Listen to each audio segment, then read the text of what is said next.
Aku Fani. Hari ini kita akan membahas bagaimana cara menemukan jalan hidup kamu atau yang bisa diartikan sebagai panggilan atau arah besar dalam hidup kamu. Tapi kita semua tahu ini bukan hal mudah. Ada orang yang dia nggak tahu dia mau ngapain di dunia ini atau keseharian. Ada yang nggak punya minat sama sekali, bahkan nggak tahu apa yang sebenarnya dia kuasai. Ada banyak hal yang bisa dikerjakan, tapi semuanya terasa kayak nggak cocok. Jadi dia butuh orang lain untuk ngasih tahu dia, kasih saran, kasih pilihan atau kasih arah. Sebaliknya, ada juga orang yang mau melakukan dan mencoba banyak hal, contohnya kayak aku sendiri, sampai sulit menentukan satu arah yang benar-benar dia mau. Karena hidup itu punya waktu terbatas, jadi dia makin stuck, bingung gitu.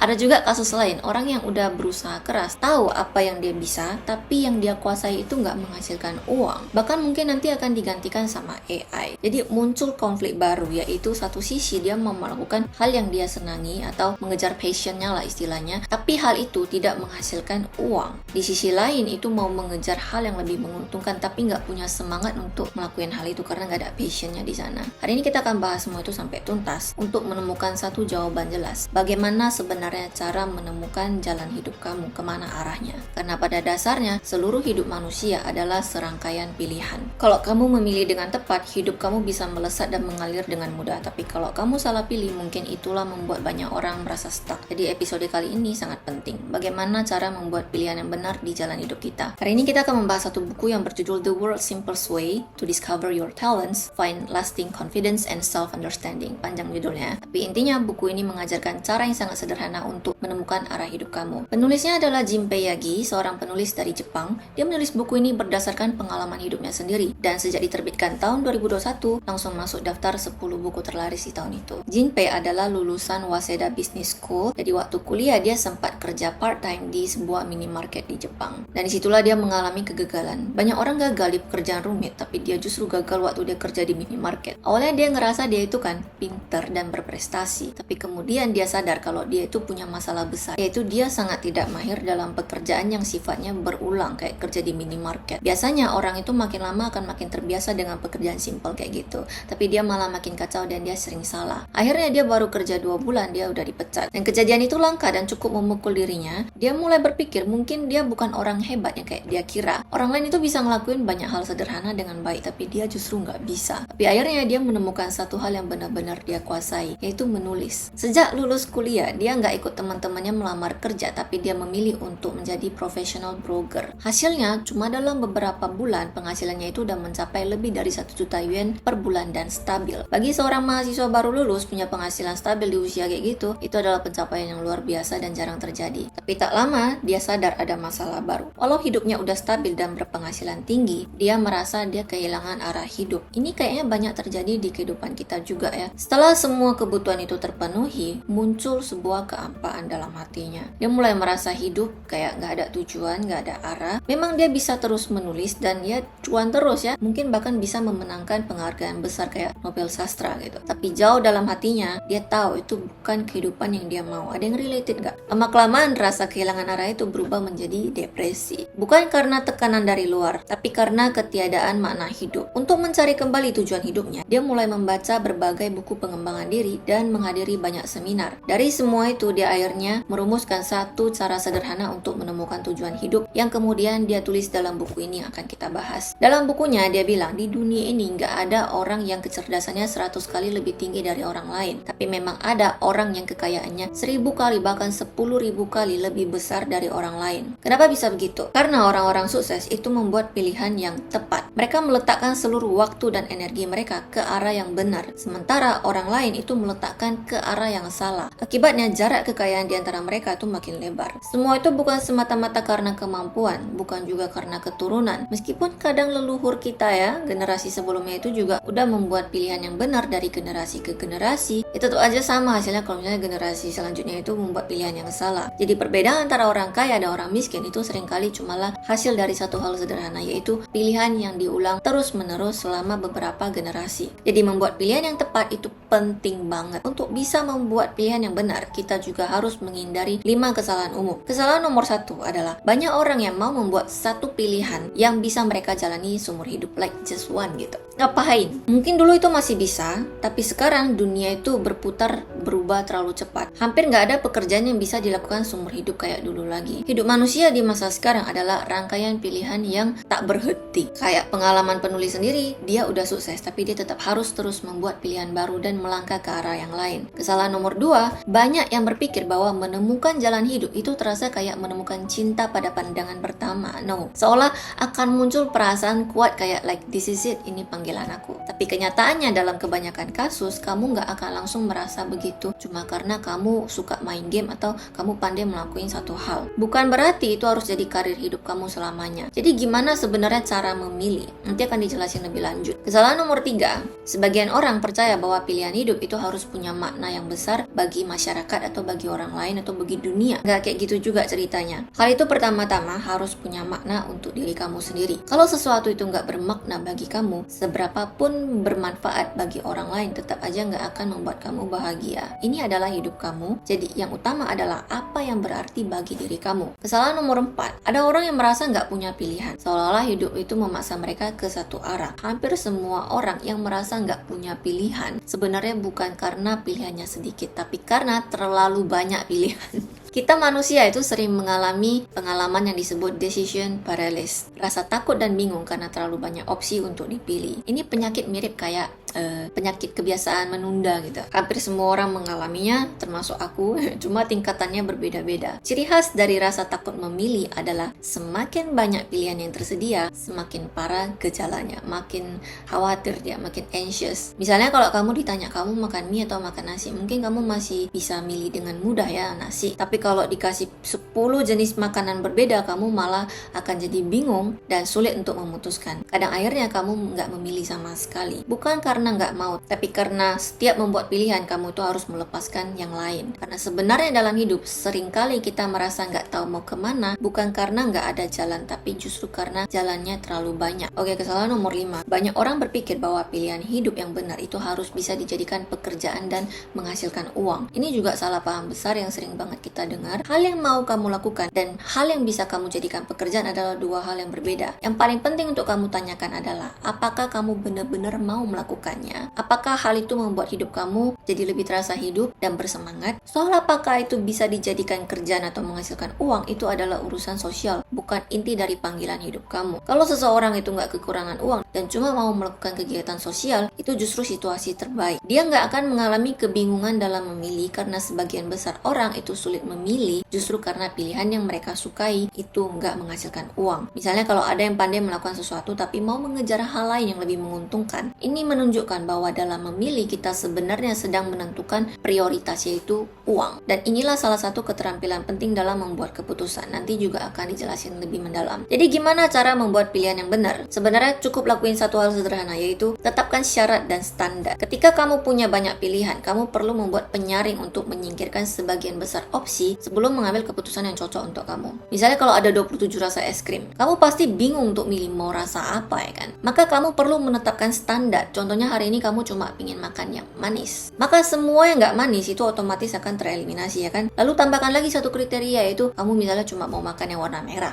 maka tinggal 1 atau 2 pilihan yang akan tersedia. Nah, ini cuma perumpamaan ya, tapi prinsipnya sama kayak waktu mencari rumah atau menentukan arah hidup. Ini adalah dasar dari kemampuan memilih, hal yang terlihat sederhana tapi banyak orang nggak menyadarinya. Alasan orang sering ragu adalah karena mereka melihat setiap pilihan itu punya kelebihan dan mereka nggak mau kehilangan apapun. Mereka nggak punya standar yang jelas atau prinsip yang bisa dijadikan acuan. Dan waktu disuruh menetapkan prinsip, banyak yang merasa itu sulit banget. Sama kayak milih pasangan juga kayak gitu. Dia udah tahu sebenarnya itu orang nggak baik untuk dia, tapi tetap aja dia mencari alasan, misalnya kayak, oh aku udah lama sama dia, oh aku udah berkorban banyak gitu untuk dia, banyak lah ya, banyak alasan. Padahal sebenarnya dia cuma nggak mau menerima perubahan, dia nggak mau melepaskan. Jadi akhirnya dia akan tetap terjebak dalam hubungan toksik itu. Karena itu dalam hal memilih, menetapkan syarat dan prinsip menjadi sangat penting. Banyak orang itu nggak punya prinsip yang jelas dalam mengambil keputusan. Ini juga salah satu faktor kenapa orang nggak bisa buat pilihannya. Lalu gimana cara membuat prinsip atau standar kita sendiri? Kuncinya itu cuma satu, satu, yaitu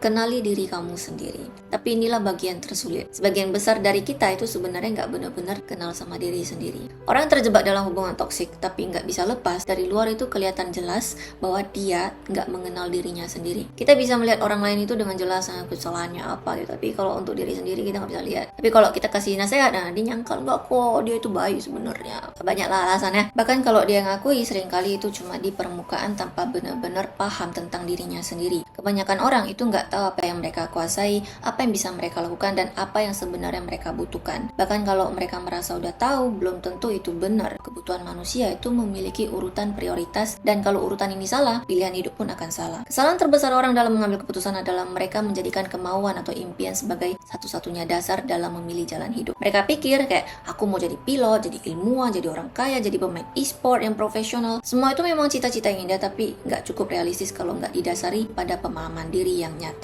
Kalau kamu menjadikan kemauan atau impian sebagai arah utama hidup kamu, kebanyakan kasus hasilnya akan gagal. Misalnya kamu suka seorang artis dan kamu bermimpi untuk nikah sama dia. Apakah mungkin terjadi? Mungkin aja, tapi peluangnya kecil banget. Ada 1 dari 2 orang yang berhasil lah ya, tapi mereka berhasil karena memenuhi syarat tertentu yang nanti juga akan dijelasin. Dari situ kita akan paham bahwa kalau kamu nggak memenuhi syarat-syarat itu, mimpi semacam itu akan jadi angan-angan doang. Jadi menjadikan impian atau kemauan itu sebagai dasar utama dalam memilih arah hidup bukanlah cara yang bijak. Bukan berarti kamu nggak boleh bermimpi, tapi kamu nggak bisa menjadikan mimpi sebagai satu-satunya penyaring keputusan kamu. Ada hal-hal lain yang jauh lebih penting untuk dipertimbangkan. Kalau diurutkan berdasarkan tingkat kepentingannya, yang paling utama adalah nilai hidup atau value. Yang kedua adalah bakat. Dan yang ketiga adalah impian atau kemauan. Nilai hidup berarti prinsip dan standar yang kamu pegang ketika kamu mau melakukan sesuatu. Apa yang kamu anggap penting dan berharga. Misalnya ada orang mikir asal bisa menghasilkan uang, apapun akan aku lakukan. Ada juga yang mikir, selama hal ini punya makna bagi aku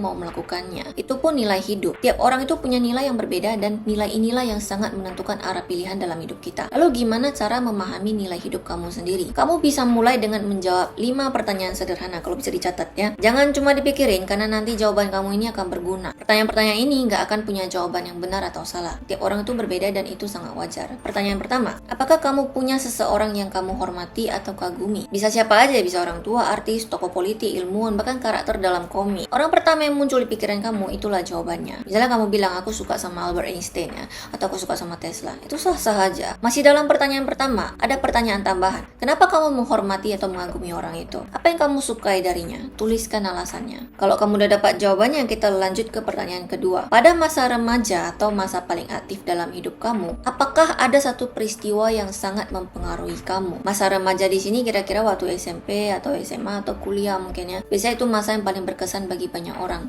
Coba pikirin, apakah ada kejadian yang mengubah arah hidup kamu, cara berpikir kamu, atau cara pandang kamu ke dunia? Mungkin dulu kamu merasa itu hal yang biasa, tapi sebenarnya pengalaman itulah yang membentuk nilai kamu sekarang ini, membentuk cara berpikir kamu dan cara pandang kamu sekarang. Ada orang bilang mereka itu nggak punya pengalaman kayak gitu, tapi kalau dipikir lebih dalam, biasanya selalu ada sih. Jadi coba ambil waktu untuk benar-benar ingat kembali ya. Biar membantu, sebagai contoh aku ceritain punya aku ya. Kalau dipikir-pikir, masa paling berpengaruh dalam hidup aku itu justru datang dari masa yang masa kuliah aku lah ya, masa sederhana. Aku pernah kerja part time di tempat les, itu ngajar anak SD sampai SMA tentang sains, sambil setiap minggu itu harus bikin eksperimen sendiri, tentu aja berkaitan dengan sains. Di sana aku tuh benar-benar dikasih kebebasan untuk berkarya, eksperimen apapun boleh ya, buat eksperimen terserahmu gitu, asal masih nyambung dengan kurikulum yang mau diajarin ke murid. Jadi awalnya itu terasa berat banget ya, apalagi waktunya selalu mepet karena tiap minggu itu harus sukses eksperimennya. Kalau nggak sukses tuh bayangin aku kena marah aku sama atasan. Tapi anehnya justru di masa paling gelap dalam hidup aku itu, aku sadari ternyata kegiatan untuk buat eksperimen ini dia menjadi cahaya kecil yang menerangi segalanya dalam hidup aku. Ternyata itulah yang membuat aku semangat hidup, apalagi kalau eksperimennya berhasil. Itu akan langsung dapat rasa bangga dan punya makna tersendiri. Jadi dari situ aku belajar banyak tentang berpikir sistematis, tentang gagal tanpa rasa takut, tentang rasa ingin tahu, dan terutama tentang bagaimana aku bisa mengubah sesuatu yang rumit jadi hal yang mudah dimengerti. Dan sekarang aku sadar pola berpikir itu masih aku pakai sampai hari ini, bahkan di channel YouTube aku sendiri. Semua cara aku menjelaskan, berbicara, dan berpikir ternyata berakar dari pengalaman kecil itu. Oke, lanjut. Pertanyaan ketiga, menurut kamu di dunia atau di lingkungan di sekitar kamu sekarang ya, apa yang masih kurang dan perlu diperbaiki? Nggak perlu sejauh seluruh dunia, bisa negara, kota, atau bahkan lingkungan kamu sendiri. Apa yang kamu rasa nggak seimbang, nggak adil, atau belum sebagaimana mestinya? Jawaban kamu di sini akan memperlihatkan apa yang sebenarnya paling kamu pedulikan dalam hidup. Dengan kata lain, pertanyaan ketiga tadi itu bisa diperluas menjadi, kamu berharap dunia atau lingkungan kamu seharusnya berjalan seperti apa? Lalu pertanyaan keempat, kamu perlu bertanya kepada orang-orang di sekitar kamu atau yang akrab sama kamu. Mereka yang mengenal kamu dengan baik, tanyakan ke mereka, menurut kau nih, aku nih orangnya paling peduli sama hal apa? Kamu bisa bertanya ke orang tua kamu, ke pasangan, ke teman dekat, atau ke siapapun yang sering interaksi sama kamu. Misalnya mungkin mereka bakal bilang kamu tuh orang yang sangat menjaga privasi dan waktu pribadi, atau kamu mau segala sesuatu itu berjalan sesuai dengan rencana kamu, harus sempurna, perfeksionis gitu. Jawaban mereka itu mungkin berbeda dengan yang kamu bayangkan. Nah, itulah letak value kamu. Karena jawaban dari orang lain itu seringkali lebih jujur daripada persepsi kita sendiri. Yang tadinya aku tuh kira aku tuh kerjain sesuatu itu nggak bagus juga, tapi orang di sekitar aku tuh yang bilang orangnya profesionis gitu. Jadi I can see the value yang aku nggak lihat sendiri. Untuk pertanyaan ini yang paling penting bukan jawaban dari kamu, tapi dari mereka. Pertanyaan kelima, bayangin teman-teman kamu datang ke kamu untuk meminta saran. Nasihat apa yang akan kamu beri ke mereka? Tulisin nama orang-orang yang kamu kenal itu yang mungkin bakal minta nasihat sama kamu atau saran sama kamu. Lalu tulis saran apa yang akan kamu kasih ke mereka. Misalnya kamu mau bilang kamu harus lebih berani mengambil keputusan,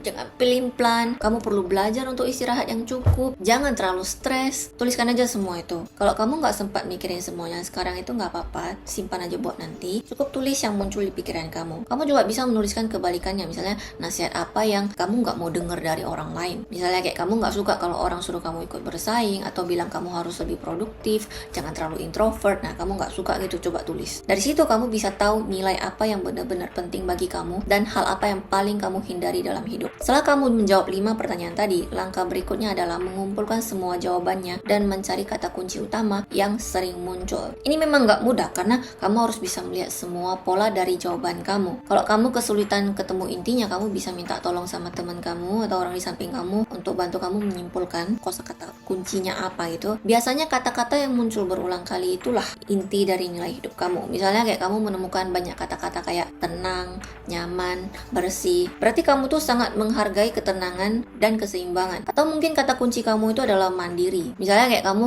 gak suka diatur sama orang lain. Begitu ada orang suruh dia ngelakuin sesuatu, dia akan merasa gak nyaman gitu. Dia mau melakukan sesuatu itu karena kemauannya sendiri, bukan karena perintah orang lain. Tapi gak semua orang kayak gitu. Ada juga orang yang justru merasa tenang kalau dia diberi arahan dan instruksi, struktur yang jelas gitu. Ini diapainnya, ini diapainnya gitu. Jadi tiap orang itu beda ya. Setelah kamu berhasil menemukan kata kunci dari jawaban kamu akan mulai memahami nilai utama yang menjadi fondasi dalam hidup kamu. Disitulah kamu bisa melihat siapa diri kamu sebenarnya. Apa yang paling penting bagi kamu dan apa yang menjadi batas dan standar kamu dalam mengambil keputusan. Nilai ini akan menjadi panduan yang secara alami mempengaruhi setiap pilihan dan tindakan kamu ke depan. Proses menjawab 5 pertanyaan tadi itu bertujuan untuk membantu kamu mengenali nilai inti dalam diri kamu. Setelah kamu tahu nilai hidup kamu, langkah berikutnya adalah memahami bakat dan kemampuan alami yang kamu miliki. Ini adalah langkah yang paling penting, bahkan bisa lebih penting daripada nilai hidup kamu sendiri. Dan ini yang banyak dicari orang ya. Karena nilai itu bisa berubah seiring waktu, tapi bakat dan potensi bawaan adalah sesuatu yang datang bersamaan genetik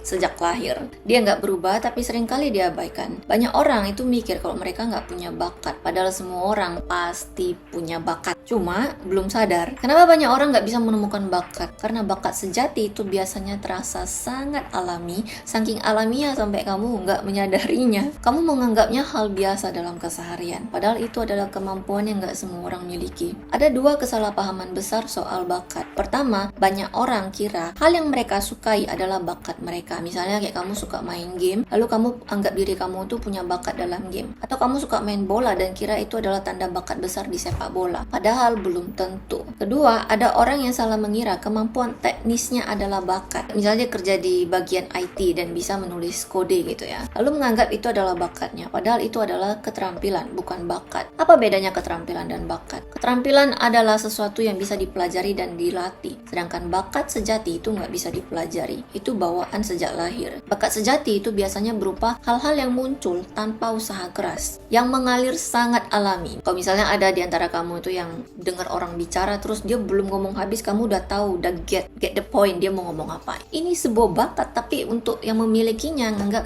alah got that tahu nih orang ngomong apa, tapi dia nggak tahu itu bakat.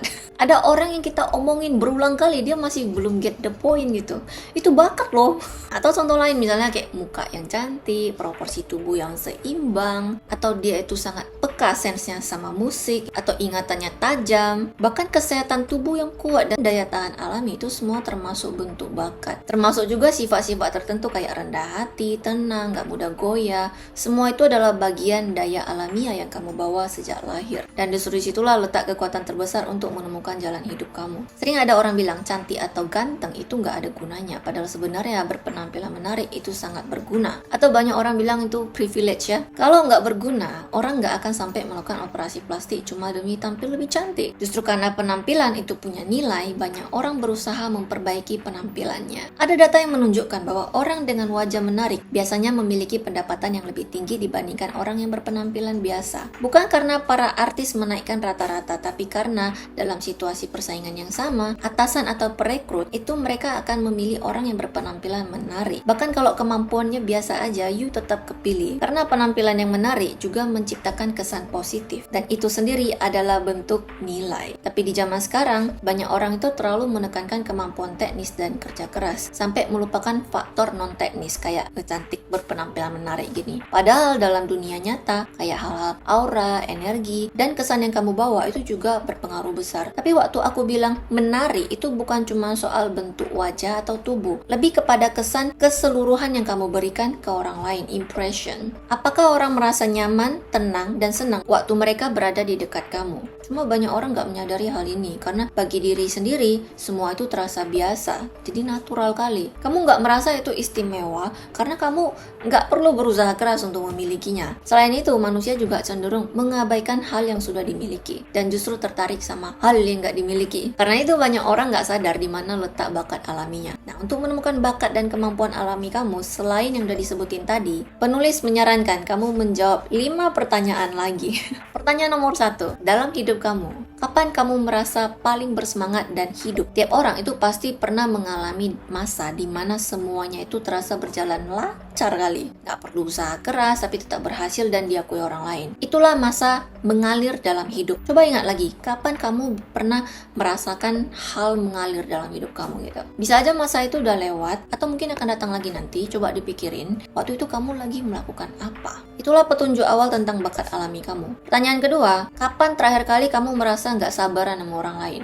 Bukan kesel sama diri sendiri ya, tapi sama orang lain. Karena biasanya kita itu mudah kehilangan kesabaran terhadap hal-hal yang menurut kita sederhana. Coba perhatiin, kalau menurut kamu sederhana, mungkin menurut dia tuh susah. Padahal bukan karena mereka bodoh, cuma karena kamu punya kemampuan alami di situ. Misalnya ada orang ini bisa tahu ini lukisan yang mana yang luar biasa mahal, mana yang biasa aja dalam satu kali lirik. Ada orang yang nggak tahu apa-apa tentang itu. Itu bukan hasil latihan, tapi bawaan sejak lahir. Inilah yang disebut dengan sense. Begitu juga dengan gaya berpakaian. Ada orang yang punya insting bawaan dalam bentuk memadukan warna dan bentuk dan style apa gitu yang cocok, rambutnya gimana, makeup gimana ya kan. Ada orang dia udah belajar lama kayak masih nggak sense. Ada orang yang dia masih harus minta bantuan stylist tapi tetap aja hasilnya kaku. Sense kayak gitu itu nggak bisa dilatih sepenuhnya karena muncul secara alami. Misalnya kayak petarung yang bisa membaca gerak lawan bahkan sebelum lawannya bergerak. Itu juga bukan hasil latihan biasa, tapi itu intuisi tubuh bawaan. Kalau kemampuan kayak gitu bisa dipelajari sepenuhnya, tentu banyak orang udah bisa menirunya, melakukannya. Tapi dunia itu adil ya, nggak semua orang sama. Kenyataannya nggak kayak gitu. Jadi hal kayak gini adalah contoh nyata dari bakat bawaan yang sulit diciptakan lewat latihan. Pertanyaan ketiga, tanyakan ke orang-orang di sekitar kamu lagi, menurut kamu, aku tuh paling ahli di bidang apa? Karena seringkali kita sendiri nggak sadar apa yang kita kuasai. Karena itu adalah hal yang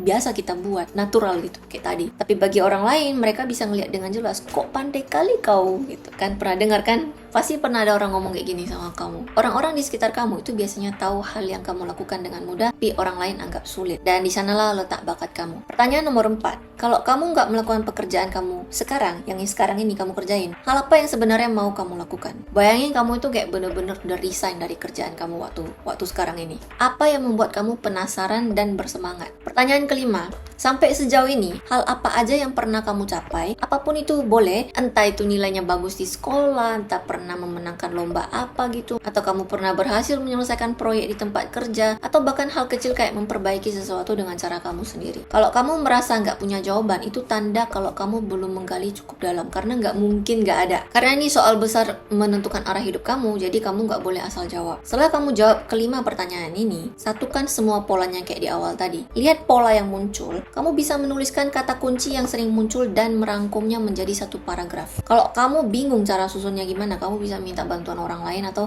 di zaman sekarang sebenarnya udah nggak susah ya, pakai AI langsung buka tuh Gemini, ChatGPT kalian ya, minta tolong rangkumkan jawabannya. Hasil akhirnya itu bisa dijadikan sebagai manual hidup kamu. Sama kayak tiap kali kita beli electronic device, kita itu kan selalu nampak buku panduannya ya kan, kayak mana cara pakainya ya kan. Manusia juga sebenarnya butuh buku panduan untuk memahami dirinya sendiri, tapi kita nggak pernah nggak tahu. Dan dari situ kamu akan tahu apa yang kamu kuasai dan apa yang nggak cocok sama kamu, dan bagaimana cara terbaik menggunakan diri kamu sendiri biar bisa hidup sesuai dengan desain alami yang kamu bawa sejak lahir. Ada orang yang memang fiturnya itu banyak, dia bisa melakukan banyak hal dan itu nggak masalah buat dia. Ada juga orang yang punya beberapa kemampuan tertentu dan itu juga nggak masalah sebenarnya, cuma kayak segitu doang ya nggak apa-apa. Kalau kamu merasa buku panduan hidup kamu itu kelihatan kayak sederhana atau isinya lebih dikit, jangan khawatir. Kamu bisa memperkayanya dengan meninjau kembali 5 pertanyaan sebelumnya dan menggali lebih dalam jawaban yang kamu punya. Tambahkan hal-hal yang mungkin terlewat ya, biar lebih lengkap jawaban kamu itu. Misalnya kalau dalam manual hidup kamu itu nggak ada satupun hal yang berkaitan dengan musik, itu berarti kamu memang nggak punya fungsi atau nggak punya bakat di bidang musik. Jadi pekerjaan yang berhubungan dengan dunia musik sebaiknya nggak kamu jadikan karir utama kamu. Sebaliknya, kalau masa paling membahagiakan dalam hidup kamu adalah ketika kamu bernyanyi di pinggir jalan, kamu merasa paling hidup waktu itu,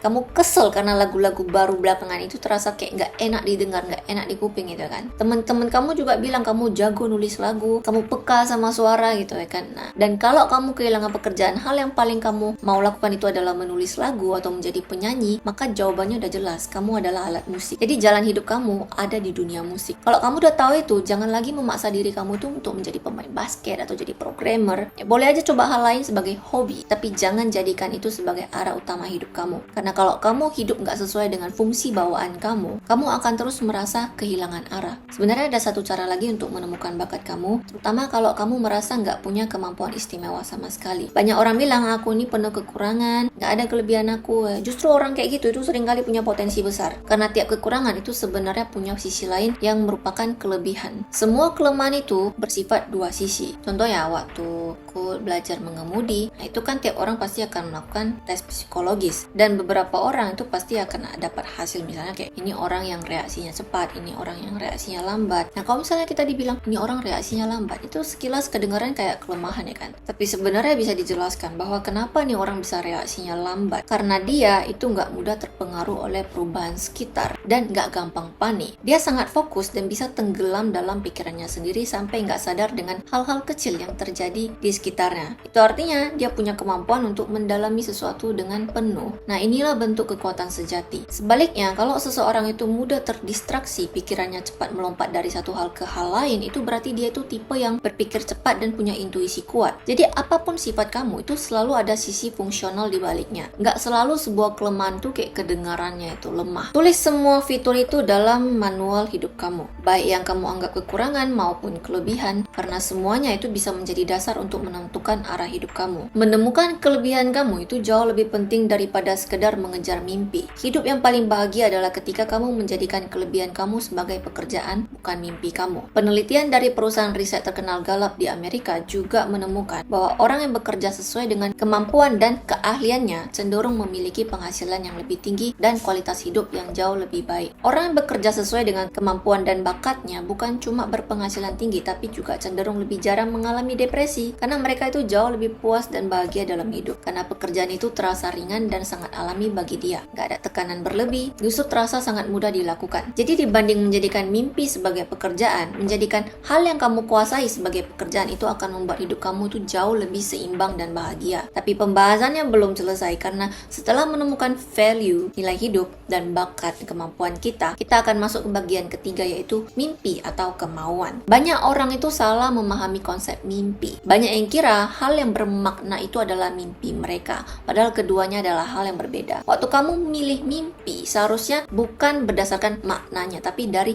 rasa suka dan ketertarikan kamu kamu yang murni. Misalnya kamu bilang mimpiku adalah menghasilkan banyak uang. Itu bukan mimpi, salah ya. Karena uang itu cuma alat, bukan sesuatu yang kamu cintai. Yang kamu suka itu bukan uangnya, tapi kebebasan atau rasa aman yang bisa kamu dapatkan dari uang. Sama halnya dengan kalau ada orang yang bilang, aku mau jadi dokter. Kalau alasannya adalah karena dokter bisa menolong banyak orang, punya penghasilan besar, dan pekerjaan yang stabil, maka itu bukan mimpi sejati. Itu cuma tujuan yang lahir dari nilai hidup atau kebutuhan sosial. Mimpi sejati itu bukan seberapa besar maknanya bagi dunia, tapi tentang seberapa dalam kamu benar-benar menikmati hal itu. Kalau kamu bilang, tapi bukannya hal bagus kalau misalnya sesuatu itu punya makna. Jawabannya gini ya, nggak masalah kalau misalnya sesuatu itu bermakna atau enggak. Tapi mimpi sejati itu justru muncul dari hal yang kamu sukai, bahkan walaupun nggak bermakna sekalipun. Coba dengerin ulang. Mimpi sejati itu berarti, meskipun hal itu nggak menghasilkan uang, kamu tetap mau melakukannya. Memang penghasilan itu penting, tapi di tahap ketiga ini, tentang mimpi, uang itu harus dikesampingkan dulu. Kamu harus bisa memisahkan 3 hal yang penting ini, bakat, nilai hidup, dan mimpi. Jangan dicampur. Kalau kamu menemukan sesuatu yang tetap mau kamu lakukan bahkan nggak ada bayaran, itulah mimpi yang sebenarnya. Bayangin suatu hari kalau kamu udah financial freedom gitu ya, kamu nggak perlu lagi mikirin soal uang, hal apa yang tetap mau kamu lakukan dengan sukarela? Kalau jawabannya main game dan kamu benar-benar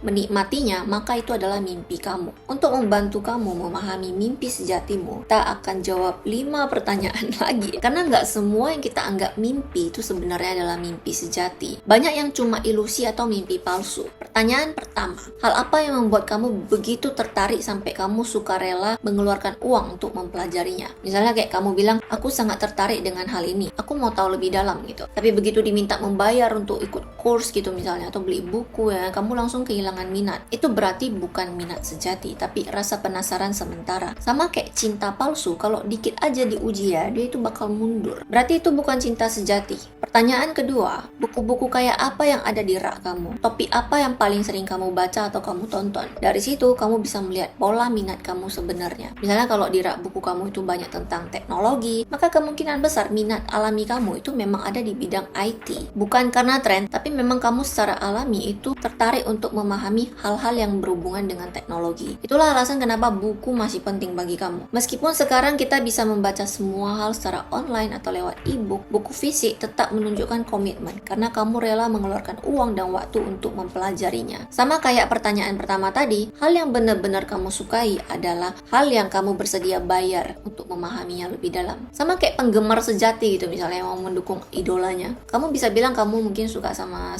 sebuah idol group gitu lah ya. Tapi kalau kamu nggak pernah beli tiket konser atau albumnya mereka, berarti kamu belum benar-benar cinta. Cinta sejati itu kayak orang yang datang ke konsernya 3 hari berturut-turut, walaupun lagu dan penampilannya sama semua, tapi dia akan tetap datang karena benar-benar menikmatinya. Pertanyaan ketiga, adakah hal, karya, atau bidang tertentu yang pernah menyelamatkan hidup kamu? Sesuatu yang memberi inspirasi besar dan mengubah cara pandang kamu terhadap hidup. Misalnya sebuah buku kayak The Courage to be Disliked, keberanian untuk dibenci, yang pernah kita bahas juga ya di video dulu. Atau film, atau pengalaman yang membuat kamu bangkit dari masa sulit. Hal kayak gitu itu menunjukkan arah minat dan makna yang benar-benar beresonansi dengan jiwa kamu. Pertanyaan keempat, adakah orang atau peristiwa yang benar-benar mau kamu ucapkan terima kasih karena telah membawa pengaruh positif dalam hidup kamu? Mungkin seseorang yang membantu kamu melihat potensi diri kamu, atau peristiwa yang mendorong kamu untuk berubah. Hal-hal yang membuat kamu merasa bersyukur biasanya terkait erat dengan apa yang sebenarnya paling penting bagi kamu. Pertanyaan kelima, apa yang membuat kamu merasa gak puas atau marah terhadap dunia ini? Pertanyaan ini mirip dengan pertanyaan yang ada di bagian nilai hidup, tapi konteksnya ini lebih luas. Kalau di value nilai hidup tadi itu kamu ditanya apa yang kamu mau perbaiki di dunia sekitar kamu. Di bagian mimpi, kamu ditanya apa yang mau kamu ubah di dunia ini. Mimpi sejati itu sering muncul dari perasaan yang gak puas yang besar terhadap keadaan dunia. Misalnya kayak kamu bilang, aku mau dunia lebih damai, aku benci perang, atau aku mau bumi itu lebih sejuk dan bersih gitu. Semua itu bisa menjadi cermin dari gairah dan panggilan jiwa kamu. Karena mimpi sejati itu gak cuma tentang apa yang kamu sukai secara pribadi, tapi juga tentang apa yang kamu harap bisa kamu ubah dan kamu berikan, kamu kontribusikan ke dunia ini. Setelah kamu menjawab 5 pertanyaan tadi tentang mimpi, kumpulkan semua jawabannya, lalu cari kata kunci yang muncul. Kata-kata itu akan menunjukkan arah mimpi kamu. Mungkin akan muncul hal besar kayak perdamaian dunia, atau bumi yang lebih sejuk. Nah, kalau kamu udah tahu nilai hidup kamu udah kenali bakat dan kemampuan kamu, dan kamu udah menemukan mimpi kamu, langkah berikutnya adalah bagaimana menghubungkannya untuk membuat pilihan hidup yang tepat bagi kamu. Kamu harus mengaitkan mimpi dengan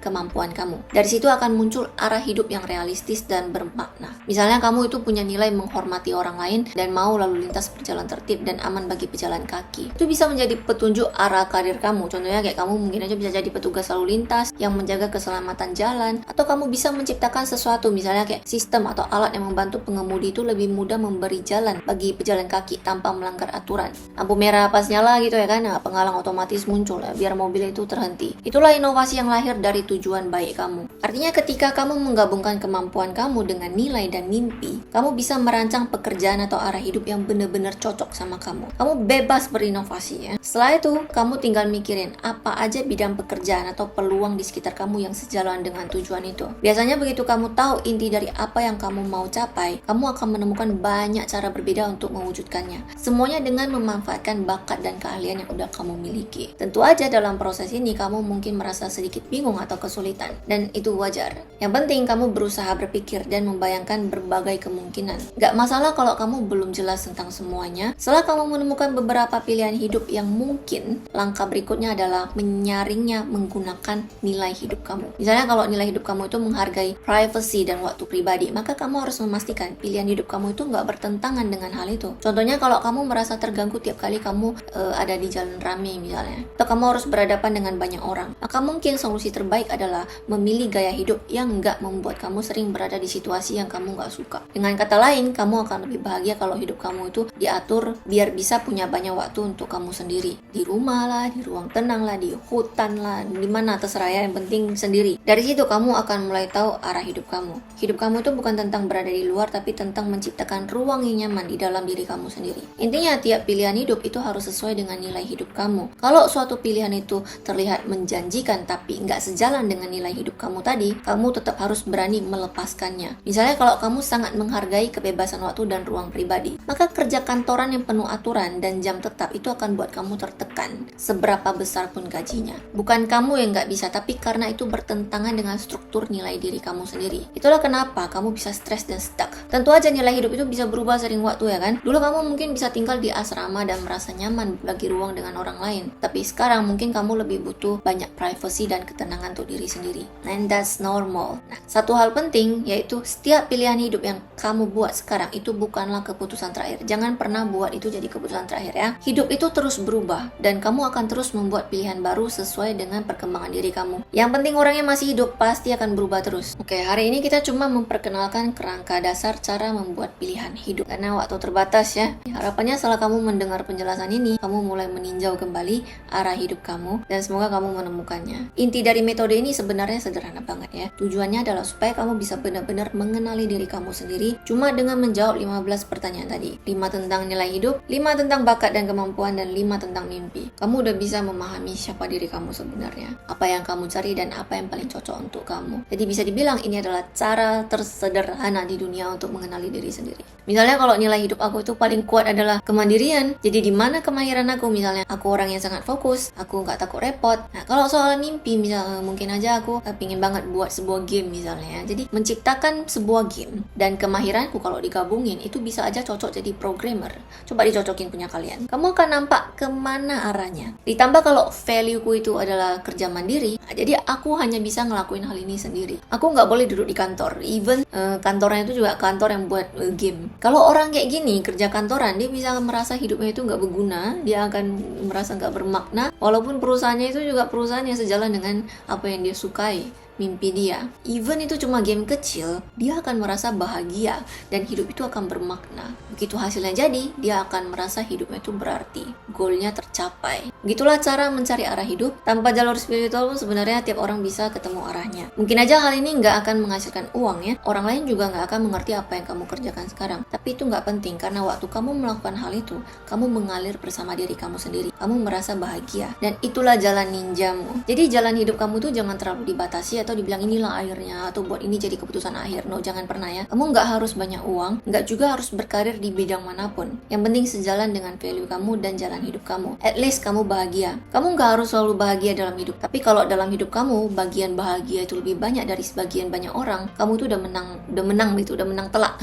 Video hari ini bukan satu-satunya cara untuk mencari jalan hidup kamu. Sebenarnya masih banyak cara lain ya. Cuma menurut aku ini adalah cara termudah yang bisa dilakukan sama siapapun dengan sangat jujur. Kamu nggak harus keluarin duit, nggak harus spiritual, cuma cukup jujur sama diri sendiri. Sebenarnya jawabannya udah ada di tiap pertanyaan yang udah ada di dalam diri kita. Tapi mau cari pakai cara apapun, kamu cari jalan hidup kamu, kunci nomor satunya adalah kamu harus mengerti diri kamu sendiri. Masalahnya banyak orang nggak ngerti dirinya sendiri. Kalau saat ini kamu masih nggak ngerti diri kamu sendiri, and that's okay. Coba luangkan waktu atau dengar ulang video ini, pasti sedikit banyak membantu kamu untuk ketemu sama jawaban yang kamu butuhkan. Dan jangan khawatir ya, tiap orang itu pasti punya senjata besarnya. Pasti, nggak mungkin tangan kosong kamu datang ke dunia ini, nggak mungkin. Begitu kamu udah ketemu sama senjata yang kamu bawa ini, kamu nggak perlu lagi mencari-cari validasi dari luar, karena kamu udah tahu siapa diri kamu sebenarnya. Kamu tahu di mana medan tempur kamu, dan kamu tahu kenapa kamu mau terus berjuang di sana. Hidup kamu juga akan jadi lebih tenang, bukan karena semuanya jadi mudah, tapi karena kamu udah nggak melawan diri kamu sendiri. Kadang orang kira tujuan hidup itu soal menemukan tempat yang sempurna, tapi sebenarnya cuma soal berhenti berlari dari diri kamu sendiri. Begitu kamu berdamai sama apa adanya diri kamu, bahkan jalan yang paling biasa pun itu bisa terasa luar biasa. Jadi jangan buru-buru menilai hidup kamu dari hasilnya. Lihat dulu apakah langkah kamu hari ini masih searah sama nilai kamu. Karena selama kamu berjalan di jalur yang sesuai dengan kode kamu, semesta pasti akan membuka jalannya. Mungkin nggak cepat, tapi akan selalu tepat. Semoga membantu ya.